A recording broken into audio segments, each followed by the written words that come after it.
What is up, ladies and gentlemen? Welcome to a brand new video. Thanks to the EA Creator Network for making this video possible. I got to play Season 4 playtest early for 2 hours. I played 1 hour of Breakthrough and 1 hour of Conquest.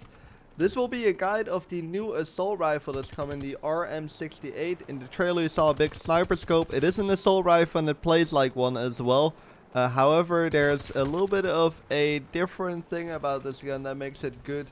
And that's why I think they showed it as a sniper in the trailer and kind of a sniper scope.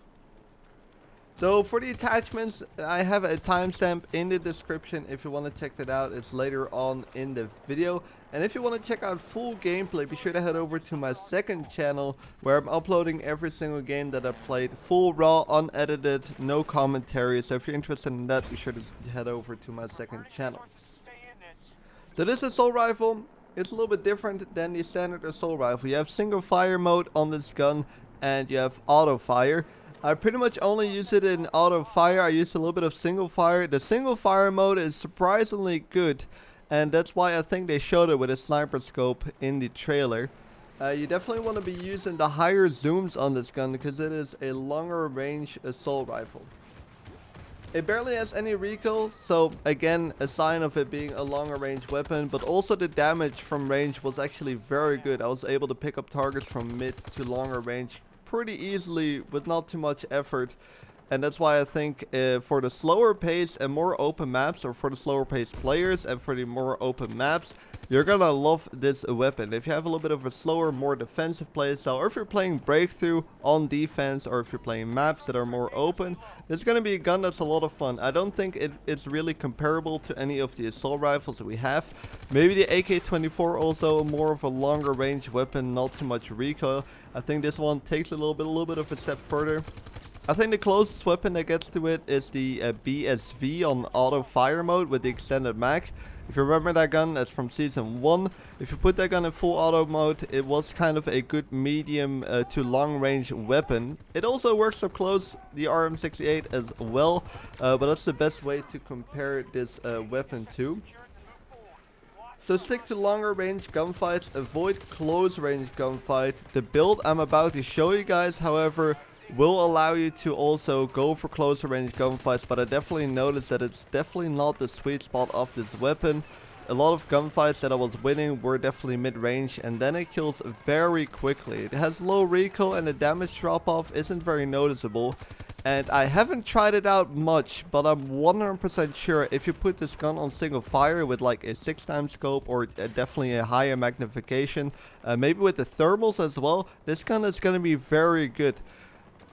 The single fire rate mode, because of the damage drop off, it is very low. You can pick up players from a longer range pretty easily with not too much effort.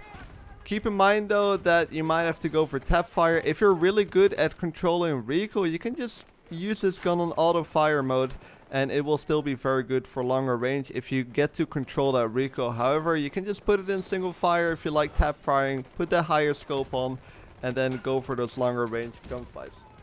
So now we're going into the attachments. So for the attachments on the RM68, this is definitely, keep in mind, as I already said, a longer range assault rifle. So for the attachments, I actually do recommend using the TV 2x. I started off with the Fusion Hollow. Eventually I went with the 2x scope. I think it's a lot better and it suits this weapon a lot better. So if you have that slower playstyle, this is going to be a gun you're going to like, and definitely use that 2x scope with it. Then I have the close combat. It will reduce the effective range, unfortunately. But it does increase the mag size, which I think you kind of need. So for the mag size, it kind of counters the whole effectiveness of this weapon, unfortunately. So if you don't really feel like going for those closer range gunfights and you really just stick to the longer range gunfights, just go with the high power rounds. I kind of personally like the close combat rounds a lot, so I stuck with the close combat rounds. Then I have the LWG grip just for Mikael. If you don't like to use Mikael, go with the Cobra grip. This will increase your accuracy while you're static. Don't really go with anything else unless you really like to use the grenade launcher right here. You can also have this one. This one is actually quite good, the BCG light grip. This one will increase the accuracy if you're aiming down the sight. I personally kind of like the LWG grip because I like to use Mikael a lot, which will kind of have the same effect, but especially when you're strafing. So either go with the LWG grip, Cobra grip, or the BCG light grip. Then I had the shortened barrel as backup. Keep in mind these are both, they have a silenced effect pretty much. That's the fun part about this weapon. So the short barrel, and then I have the other barrel, which this one I didn't really use. It was just sticking to the short barrel. So yeah, basic attachments pretty much. So again, the TV 2 times, close combat, LWG grip. Again, if you don't like it, go with the Cobra grip or the BCG grip, and then with the short barrel. Consider leaving a like and subscribing if you haven't yet, if you thought this video was useful. Again, head over to my second channel if you want to see full, raw, unedited gameplay of Season 4. Thank you guys for watching, and I hope to see you guys in the next video.